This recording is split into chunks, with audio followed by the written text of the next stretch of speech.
নমস্কার বন্ধুরা, সাহিত্য সংলাপে আপনাদের সকলকে স্বাগত। আমি সুদেষ্ণা আপনাদের ধারাবাহিকভাবে শোনাচ্ছি সুনীল গঙ্গোপাধ্যায়ের লেখা বর্ণাঢ্য কালজয়ী উপন্যাস সেই সময়। আজ ২৯ পর্ব। চলুন শুরু করা যাক।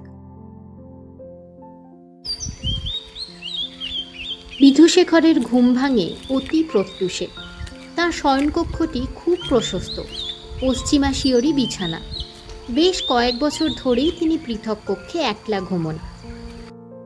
বিধুশেখর রাত্রে ঘুমের মধ্যে কোনো বিঘ্ন পছন্দ করেন না। তার স্ত্রী সৌদামিনী বাতব্যাধি ও বহুমূত্রে ভুগছেন। রাত্রে বারবার তাকে উঠতে হয়, তাই তিনি নিজেই অন্য ঘরে থাকেন। পূব দিকের গবাক্ষ দিয়ে ভোরবেলার প্রথম সূর্যের রশ্মি এসে পড়ে বিধুশেখরের চোখে। তখনই তিনি চোখ মেলে তাকান। শীত গ্রীষ্ম ১২ মাস এই অভ্যেস। ৫০-এর বেশি বয়স হয়ে গেলেও এখনো তার শরীরে কোনো প্রকার জড়তা আসেনি। ঘুম ভাঙা মাত্র তিনি উঠে বসেন এবং হাত জোর করে ললাটে ঠেকিয়ে প্রণাম জানান কুলদেবতার উদ্দেশ্যে। তারপর তিনি নাকের সামনে তার বাম করতল এনে নিঃশ্বাস প্রশ্বাস পরীক্ষা করেন। বিধুশেখরের ধারণা, ঘুম ভাঙার পর মানুষের শুধু এক নাক দিয়ে প্রশ্বাস পড়ে, কোনোদিন বাম কোনোদিন ডান। প্রত্যেক দিন এই সময় শয্যায় বসে বিধুশেখর এক মুহূর্তের জন্য চিন্তা করে নেন, আজ কোন নাকে, বাম না ডান। ঠিক কোনো নির্দিষ্ট কারণ না থাকলেও কেন যেন বিধুশেখর প্রথম জাগরণের পর বাম নাকের প্রশ্বাসই পছন্দ করেন। আজ ডান নাক দিয়ে নিঃশ্বাস পড়ছে, সুতরাং খাট থেকে নামবার জন্য বিধুশেখর প্রথমে বাঁ পা বাড়ালেন। তারপর জানলার দিকে হেঁটে যেতে তিনি পর্যায়ক্রমে একবার বাঁ দিকের নাকের ফুটো আর একবার ডান দিকের নাকের ফুটো টিপে ধরে প্রশ্বাস পাল্টাবার চেষ্টা করতে লাগলেন। এতে অনেক সময় সত্যিই বদল হয়ে যায়।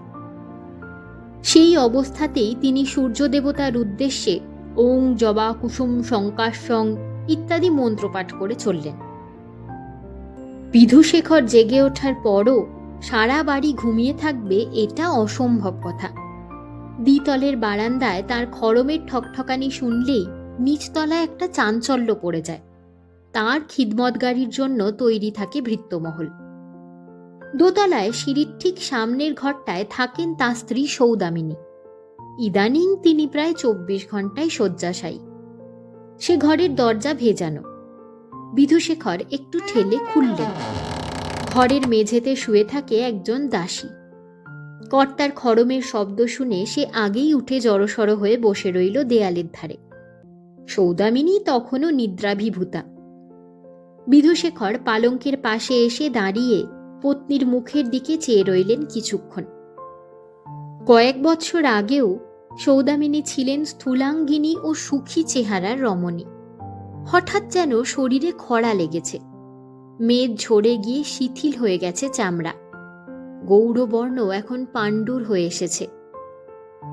বিধুশেখরের চিকিৎসাশাস্ত্র সম্পর্কে কিছু জ্ঞান আছে। শরীরের বর্ণ পরিবর্তন দেখে তিনি রোগের মাত্রা নির্ণয় করতে পারেন। তিনি ঘুমন্ত পত্নীর একটি হাত তুলে নিয়ে নখের ডগা ও তালুর রং নিরীক্ষণ করলেন। তারপর নাড়ি টিপে দেখলেন।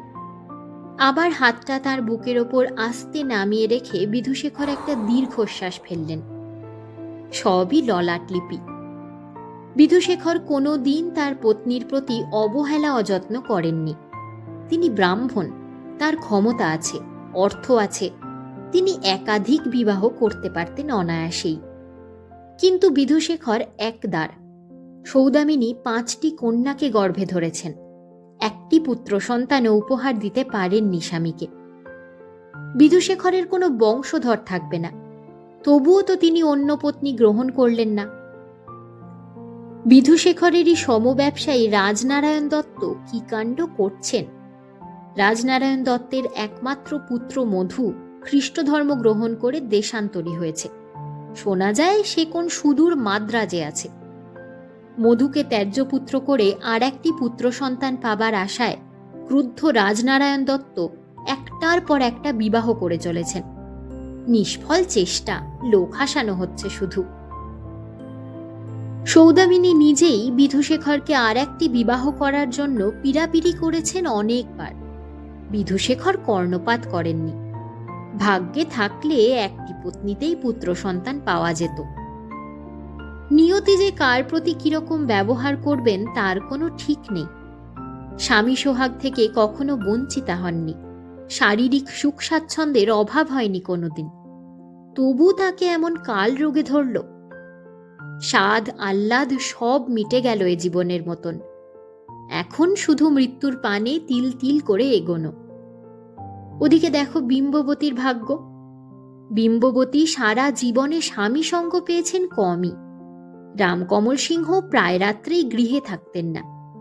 স্বভাবতই তার খুবই মনোবেদনা থাকবার কথা।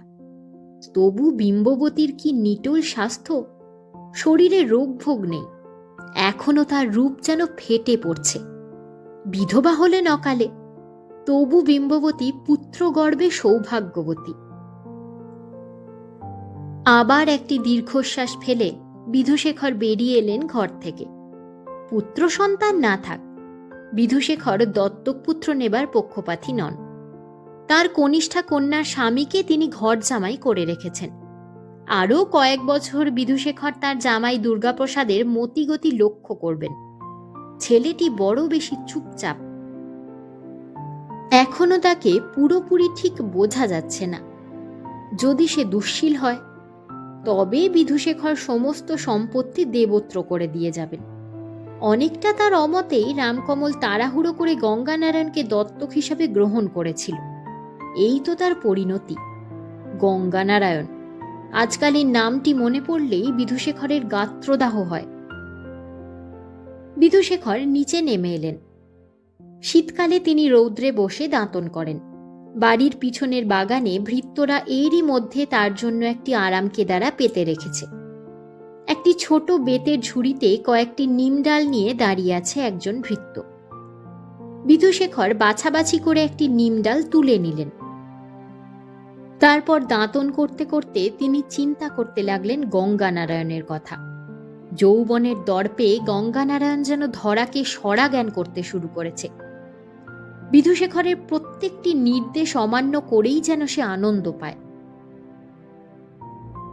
গঙ্গানারায়ণকে তিনি পাঠিয়েছিলেন যশোহরের ইব্রাহিমপুরের কুঠিতে। সেখানে অনেকখানি জমি নীল চাষের জন্য পত্তন নেওয়া আছে। নীল চাষ নিয়ে সম্প্রতি কিছু কিছু হাঙ্গামা হচ্ছে। এই চাষ এখন অত্যন্ত লাভের কারবার, তাই দলে দলে সাহেবরা ঝুঁকছে এদিকে। ভাগ্যান্বেষী বেসরকারি ইংরেজরা এদেশে এসে নানান ব্যবসা ফেদে বসে। এখন তারা হুড়মুড়িয়ে যাচ্ছে নীল চাষে। বিধুশেখর বুঝেছেন যে সাহেবদের সঙ্গে প্রতিদ্বন্দ্বিতায় পারা যাবে না। মফস্বলের আদালতে ইংরেজদের বিচার হয় না বলে তারা কোনো রকম আইনের পরোয়া করে না। তারা চাষিদের ওপর যত খুশি জুলুম করতে পারে। সেই জন্যই বিধুশেখর চান নীল চাষের জন্য পত্তন নেওয়া জমি সাহেবদের কাছে ইজারা দিয়ে দিতে। নীলের বাজার তেজি থাকতে থাকতে বেশ ভালো দাম পাওয়া যাবে। সেই উদ্দেশ্যে তিনি পাঠালেন গঙ্গানারায়ণকে। কিন্তু সে করে এলো সম্পূর্ণ বিপরীত কাজ। সে সাহেবদের কাছে জমি হস্তান্তর করার কোনো চেষ্টাই করেনি। বরং উল্টে সে চাষিদের নীল চাষের দরুন যে দাদন দেওয়া হয়েছিল তা সব মুকুব করে দিয়ে তাদের সেই জমিতে ধান চাষের অনুমতি দিয়ে এসেছে। বিধুশেখর চিক করে থুতু ফেললেন মাটিতে। চাষিদের জন্য দরদ। গঙ্গানারায়ণের দুরভিসন্ধি বুঝতে বিধুশেখরের আর বাকি নেই। চাষিদের কাছে উদার দেশ হিতৈষী সেজে সে প্রমাণ করতে চায় সে যেন নিজেই জমিদার। নবীন কুমার এখনো ছোট, তাকে কেউ চেনে না। প্রজারা এখনো গঙ্গানারায়ণকেই রামকমল সিংহের জ্যেষ্ঠ পুত্র হিসাবে মানে। বিধুশেখর মনে মনে হাসলেন। তিনি ইচ্ছে করলেই এখনো গঙ্গানারায়ণকে আবর্জনায় ছুঁড়ে ফেলে দিতে পারেন।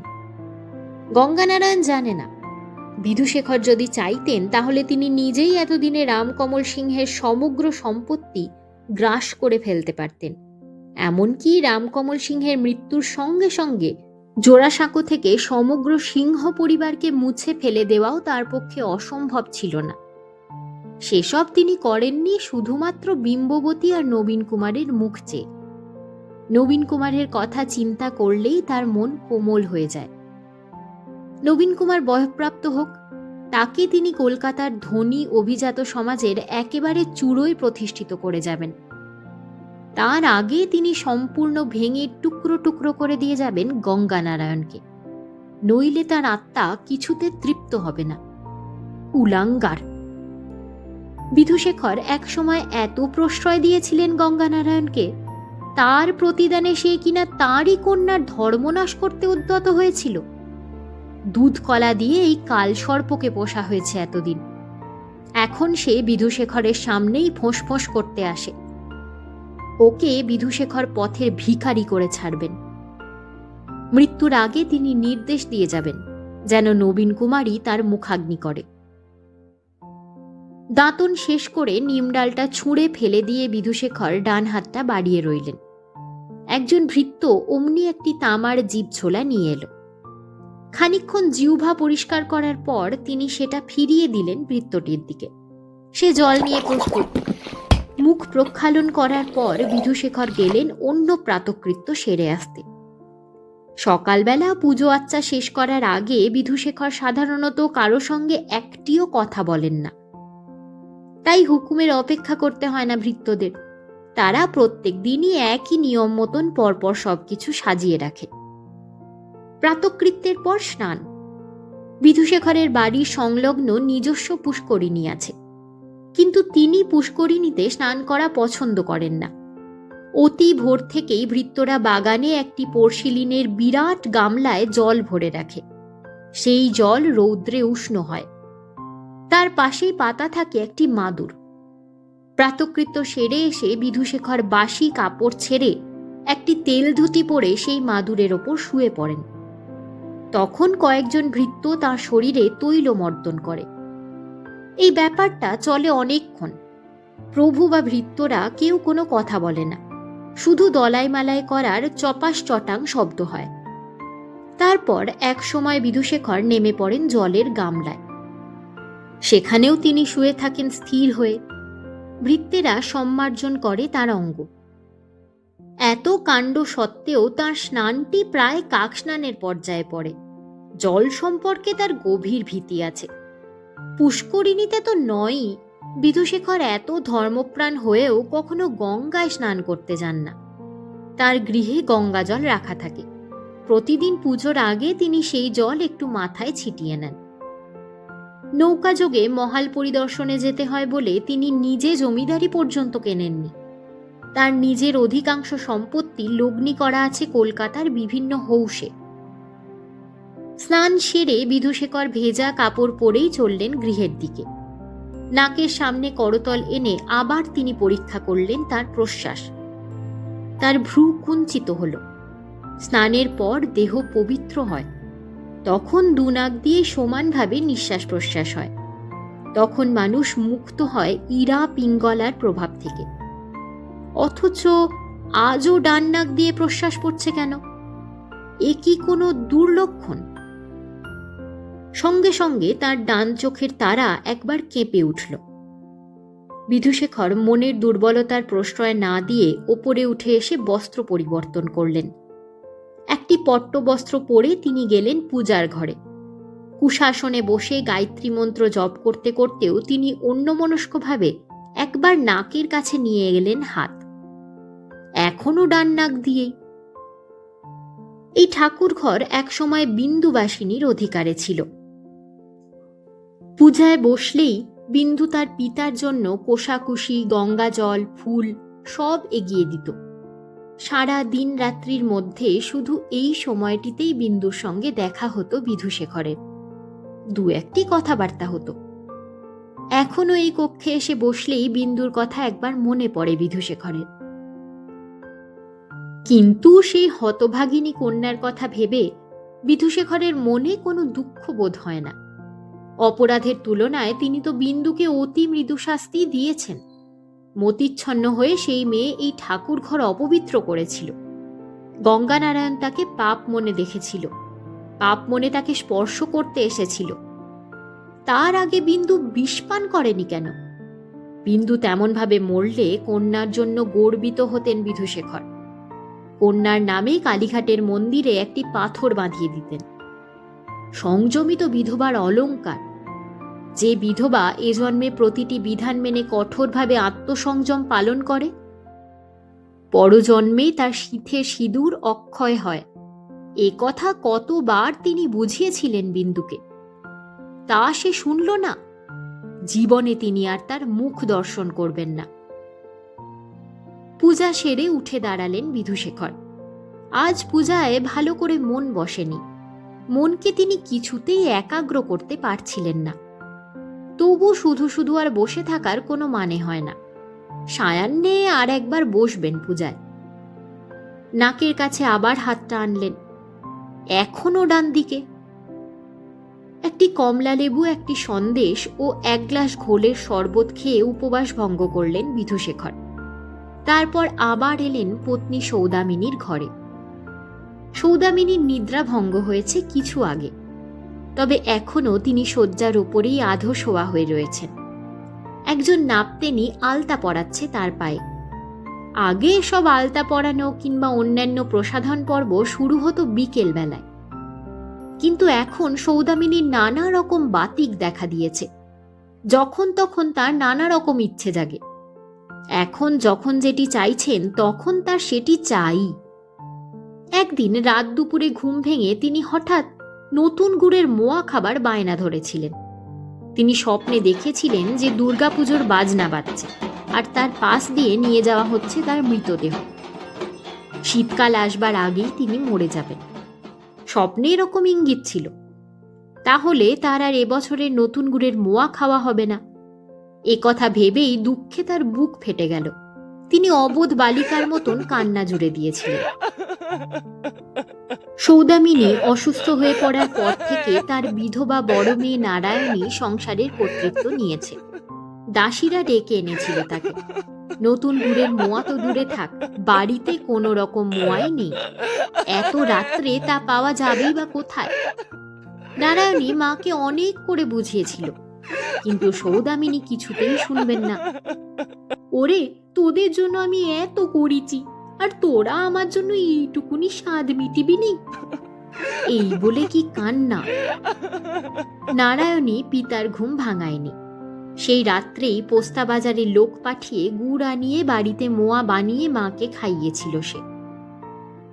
বিধুশেখর ঘরের মধ্যে এসে একটুক্ষণ নীরবে দাঁড়িয়ে অপেক্ষা করলেন। নাপতেনি দ্রুত কাজ সেরে বেরিয়ে গেল। তারপর বিধুশেখর কাছে এগিয়ে এসে জিজ্ঞেস করলেন, আজ কেমন বোধ করছো সদু? স্বামীকে দেখে সৌদামিনী মাথার ঘোমটা একটু টেনে দিয়ে বললেন, ভালো, কালকের চেয়ে আজ বেশি ভালো আছি। সৌদামিনীর এই একটা গুণ, স্বামীর কাছে কখনো নিজের অসুখ বিষয়ে বেশি বাড়াবাড়ি করতে চান না। তার স্বামী অতিশয় ব্যস্ত কাজের মানুষ, তার চিন্তা আর বাড়াতে চান না সতীসাধ্যী পত্নী। বিধুশেখর জিজ্ঞেস করলেন, হাঁটুর গ্যাঁটের বেদনাটা কমেছে? সৌদামিনী বললেন, একদম নেই বলতে গেলে। আপনি ও নিয়ে আর ভাববেন না, কবরেজ মশাই খুব ভালো ওষুধ দিয়েছেন। তারপর ফ্যাকাশে ভাবে একটু হাসির চেষ্টা করে তিনি আবার বললেন, কবরেজ মশাইকে অমন ভালো ভালো ওষুধ দিতে আপনি নিষেধ করুন না। এখন শীতের সিঁদুর নিয়ে মরতে পারলেই আমার সুখ। বিধুশেখর সামান্য কৌতুকের চেষ্টা করে বললেন, তাহা কি করে হবে?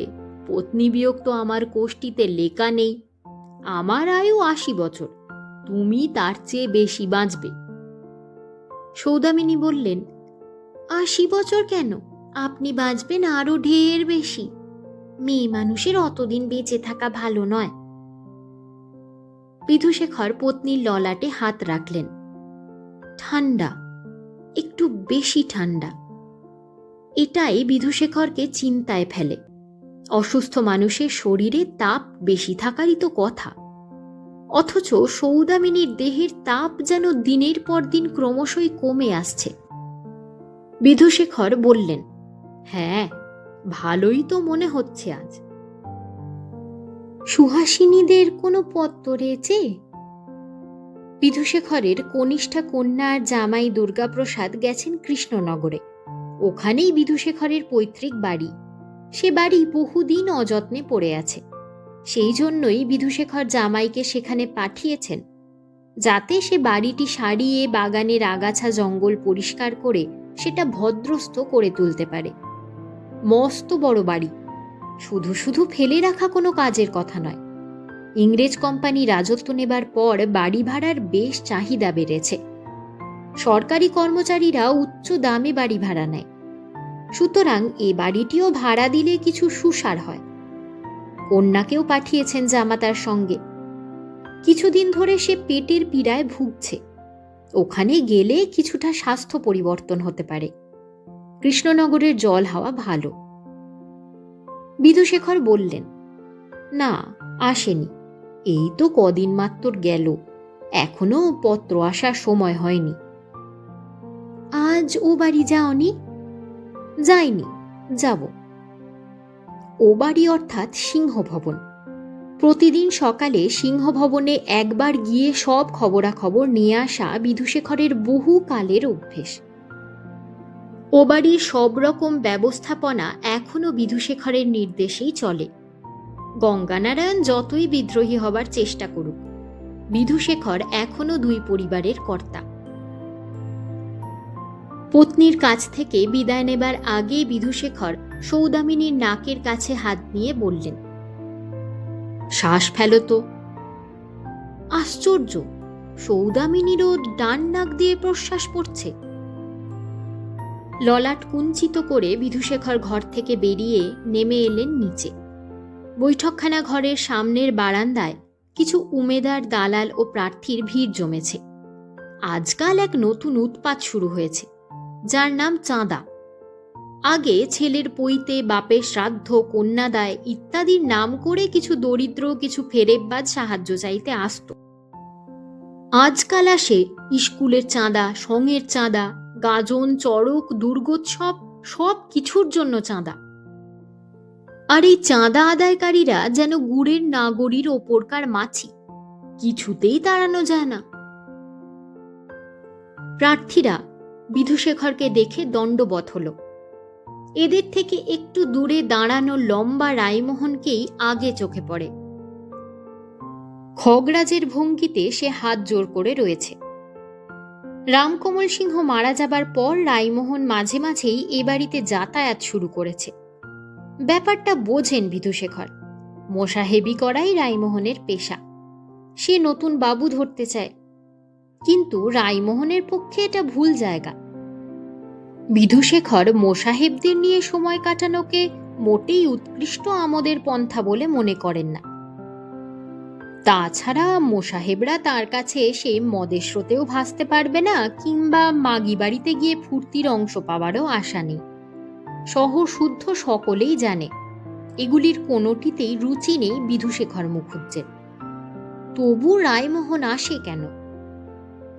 বিধুশেখর তার উদ্দেশ্যেই প্রশ্ন করলেন, কি হে, কি বার্তা?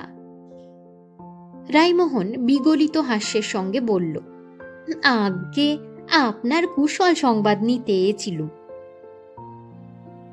তাকে কোনো উত্তর না দিয়ে এবং অন্যদের প্রতি দৃকপাত না করে বিধুশেখর গম্ভীরভাবে এগিয়ে গেলেন দ্বারের দিকে।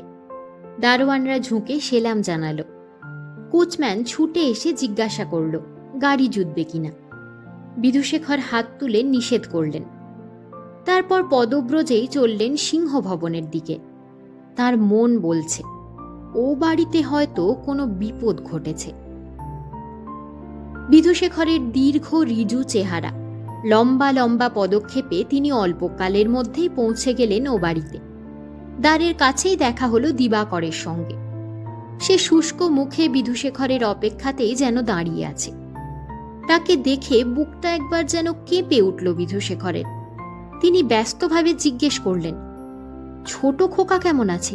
নবীন? দিবাকর বলল, ভালো, সে গুরুমশায়ের কাছে পাঠ নিচ্ছে। আর তোমাদের কর্তামা, তার শরীর ভালো আছে তো? আজ্ঞে হ্যাঁ, তিনি তো এইমাত্র গঙ্গা চানে গেলেন। স্বস্তির নিঃশ্বাস ফেললেন বিধুশেখর। তিনি অকারণ দুশ্চিন্তা করছিলেন, সবই ঠিক আছে। তিনি গঙ্গানারায়ণ সম্পর্কে কোনো প্রশ্নই করলেন না। দিবাকর তবু কাঁচুমাচু মুখ করে বলল, বড়বাবু, আপনার সঙ্গে দুটো কথা ছিল। এই বুড়ো বয়সে কি বউ ছেলে নিয়ে না খেয়ে মরব, এই আপনাদের বিচার হলো?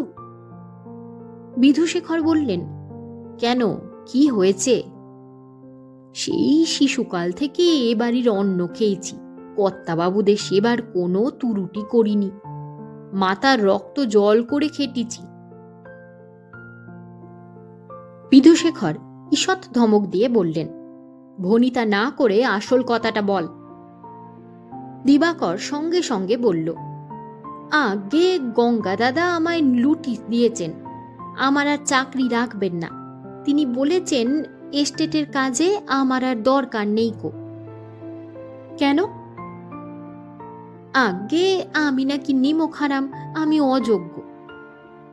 বিধুশেখর জানেন দিবাকর নিমক হারামও নয়, অযোগ্যও নয়, সে চোর, তবে অতি বিশ্বাসী চোর। তার ওপর কোনো কাজের ভার দিলে সে ঠিকই সেটা উসুল করে আসবে, কিছু চুরিও করবে। আজকাল সব বেটাই চোর, কিন্তু কাজ উসুল করতে জানে কজন? সবাই শুধু চুরি করতেই জানে। দিবাকরের মতন কাজের লোক আজকাল দুর্লভ। গঙ্গা তোকে ছাড়িয়ে দেবে বলেছে? আগে ঠিক স্পষ্ট বলেননি, তবে ভাবখানা সেই রকম। শুনে তো আমি আকাশ থেকে পড়েছি। এত কাল সব হুকুম নিয়েছি আপনাদের কাজ ঠেঙে, মুখের কথাটি খসাতে না খসাতেই আমি। দিবাকর অতি ধূর্ত। পিঁপড়ে যেমন আগে থেকে ঝড় বৃষ্টির ইঙ্গিত পায়, সেই রকম সে টের পেয়েছে যে বিধুশেখরের সঙ্গে গঙ্গানারায়ণের একটি চূড়ান্ত সংঘর্ষ আসন্ন। এই সময় সে নিরপেক্ষভাবে দূরে থাকতে পারে না।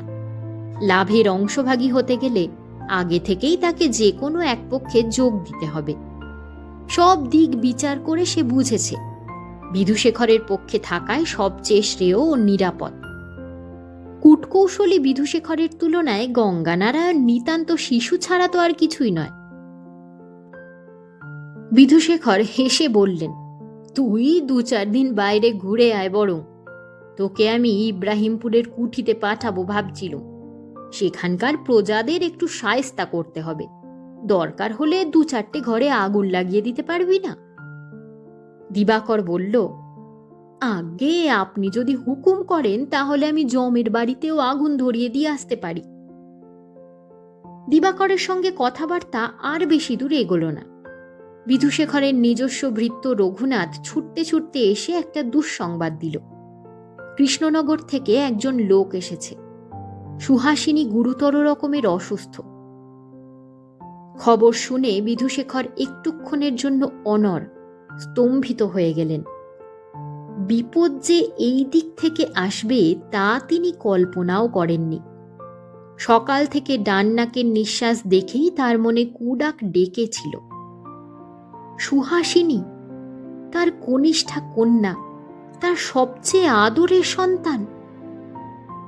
আচ্ছন্ন অবস্থা থেকে আবার সজাগ হলেন বিধুশেখর। একটুও সময় নষ্ট করলে চলবে না। সুহাসিনীকে বাঁচাবার শেষ চেষ্টা যে করতেই হবে।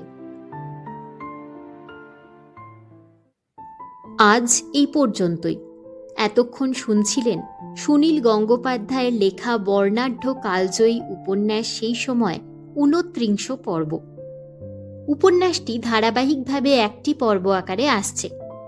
সেই সঙ্গে আমি এই চ্যানেলে আরও একটি উপন্যাস পাঠ করছি। বিভূতিভূষণের কলমের অনন্য সৃষ্টি আদর্শ হিন্দু হোটেল। আশা করি আমার পাঠ আপনাদের ভালো লাগছে। আমি সুদেষ্ণা। আমার এই সাহিত্য সংলাপ ইউটিউব চ্যানেলে আমি বাংলার বিখ্যাত লেখক লেখিকার গল্প ও উপন্যাস পাঠ করে আপনাদের শুনিয়ে থাকি। যদি আমার পাঠ আপনাদের ভালো লেগে থাকে তাহলে ভিডিওগুলিকে লাইক ও শেয়ার করবেন, চ্যানেলটি সাবস্ক্রাইব করে পাশে থাকবেন। অবশ্যই বেল আইকনটি ক্লিক করতে ভুলবেন না যেন, যাতে নতুন ভিডিও নোটিফিকেশন সবার আগে পৌঁছে যায় আপনাদের কাছে। কমেন্ট সেকশনে সকলের মূল্যবান মতামত জানাবেন। আমার পাঠ যদি আমার শ্রোতা বন্ধুদের ভালো লাগে সেটিই আমার সাহিত্য সংলাপের সার্থকতা। আমার আরও একটি ইউটিউব চ্যানেল আছে, নাম অনুভূতির অবকাশে। সেখানে আমি পাঠ করে শোনাই ছোট ছোট গল্প, কবিতা, ভালোবাসা, ভালো লাগা, জীবনের ঘাত প্রতিঘাত আর প্রতিদিনের কিছু আবেগের কথা। যদি আপনাদের সেরকম পাঠ শুনতে ভালো লাগে তাহলে চ্যানেলটিকে একবার ঘুরে দেখতে পারেন। ভালো লাগলে ভিডিওগুলিকে লাইক ও শেয়ার করবেন। সেই চ্যানেলটিও সাবস্ক্রাইব করে পাশে থাকবেন। অবশ্যই সেখানেও বেল আইকনটি ক্লিক করতে ভুলবেন না। দুটি চ্যানেলেই নিজেদের মতামত জানাবেন। আপনাদের মতামত আমার কাছে সব সময় মূল্যবান। ভালো থাকবেন, সুস্থ থাকবেন। ধন্যবাদ।